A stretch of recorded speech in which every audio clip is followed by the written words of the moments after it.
It is John Deere Man 2009, and I thought I'd show you a boost gauge installed in my truck. This is just a temporary location. Eventually I'm going to get the pillar mount that sits along here. I'm going to also get a pyrometer and a tranny temp gauge.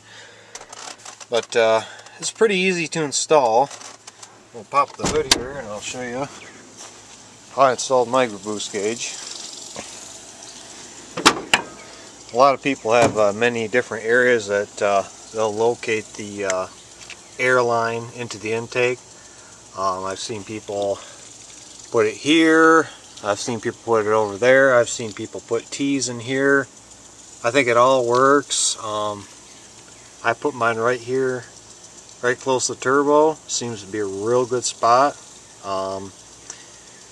Basically, all you have to obviously take these 6 bolts out of here, unplug your boost sensor.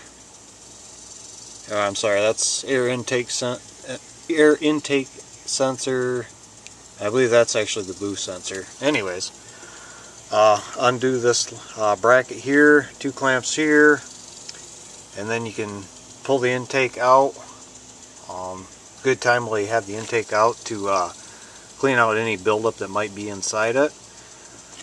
Now, I don't recall what size bit I used and what type of tap exactly. I know it was a 27, number 27 thread, I think they call it, 27 pitch. Then I just routed the airline, wrapped it in this, they call a convoluted or conduit or whatever, plastic. Just kind of zip tied it here temporarily. I'm going to do a little better job later. And then you probably, well, you can't see it, but went right through the firewall here. I'll show you better on the inside.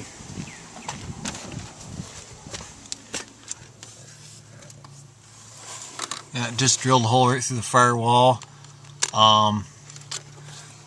And I also put a rubber grommet over the airline first, then put the grommet in first, fed the airline through, and that just keeps it from rubbing on the metal here. And in all that excitement, I nicked a power wire that runs to my brake controller, so I had to replace a section of wire and fuse. And the lighting system, I say this is all crude. This is just temporarily here. Eventually it's going to, like I said, be on the pillar, look a lot nicer.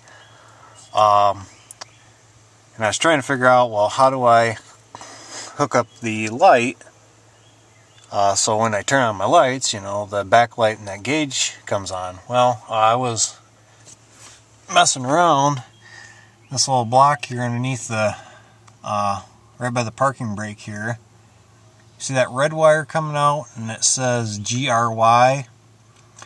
I just was kind of messing around, took my test light, and I was turning on the headlight switch. I'd probe each one of those terminals until one come on, and then obviously I shut the switch off if it went off. So I just fed that wire into there. I don't know if that's the best way or the proper way to do it. I'm sure people have better ways of doing it, but that was the easiest for me. I didn't really want to feel like cutting and splicing into wires, so that's how I did that.